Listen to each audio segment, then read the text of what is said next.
start with something very gentle, a gentle kind of loss that's not even a personal loss of mine, but just came out of an observation of, there's a girls' school up the road from me, and if you go past when they empty out at a certain time of day, you sometimes see young teenage boys hanging around slightly hopefully, and this is called Girls' High Empties. Their blouses, the hours of a dandelion clock, blown in breaths from double doors. Puffs of them soften the gate in clots or clog up the road they shouldn't cross. None of them looking, none of them yours. Drifts of girls, their legs held up by socks.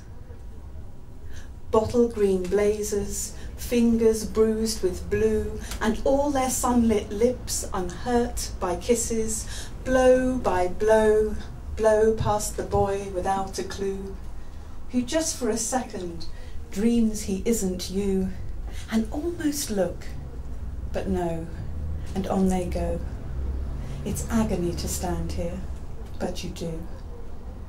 And then they're gone, like summer shuttered out, bouquets thrown gently into each other's homes to comb their hair and let their legs out long, and long, long after, you'll be hanging on with the frozen hope one of them might, alone, come back this way for something she forgot.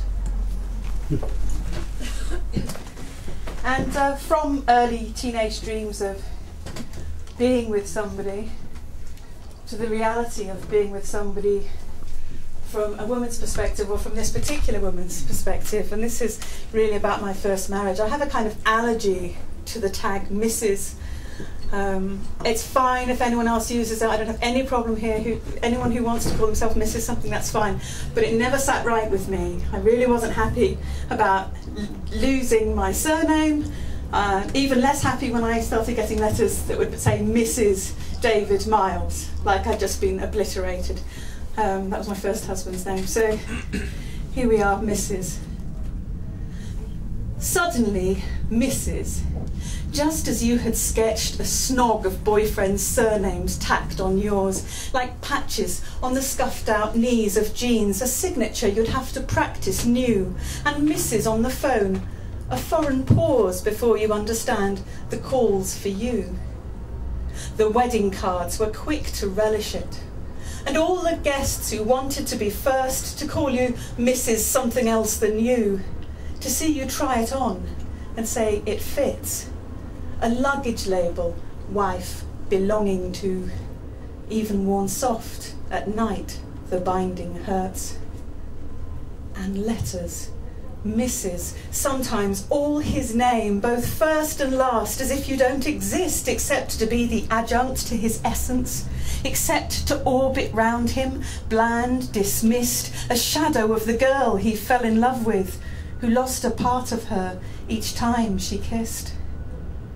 It's hard to love her, Mrs., but for months you'll wear her, chafing, with the other's name still rubbing at your comfort like a shoe whose leather can't be softened. Wear the shame that adolescent wishes have come true and obliterated half the words for you.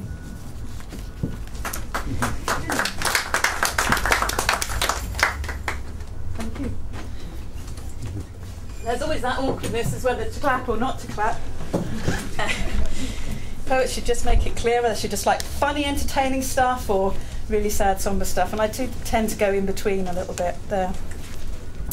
Okay, so straight from the sort of dreams of marriage that went slightly awry to the dreams of motherhood that went slightly awry. The one thing that none of us want to admit to: bad mother. She lost their childhoods in a blaze of blues, of sleep-free nights and irritated days, a playground mum who couldn't watch them play and couldn't wait for bedtime and the booze. No wonder they'd refuse to go to sleep, get up with needs repeatedly for hours. No wonder that they'd never pick her flowers, or if they did, because they heard her weep, or sometimes from a sudden fear that she would vanish from her misery and them. Or like a wish to say, be you again. I couldn't look that woman in the eye, but she, amongst her children's flowers, is dead. Her kids are mine by pure coincidence. And it's a Friday night, so this is a really good Friday night poem. It was published on a postcard by Canterbury City Council a few years ago, and I did this as a commission for them, and apparently very popular with office workers, particularly those that have to work in those little cubicles where they can just try and make some kind of personal space, and this postcard works very well there, apparently, and it's kind of a hymn or prayer for all those people who just get so stuck in work that they lose sight of what's important in life, and it's called How to Leave the World That Worships Should. Let faxes butter curl on dusty shelves. Let junk mail build its castles in the hush of other people's halls. Let deadlines burst and flash like glorious fireworks somewhere else.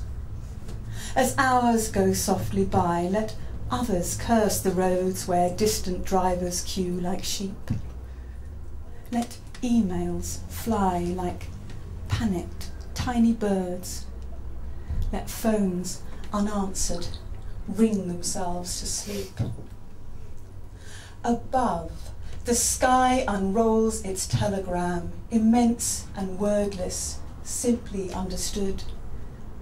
You've made your mark like bird tracks in the sand. Now make the air in your lungs your livelihood. See how each wave arrives at last to heave itself upon the beach and vanish. Breathe.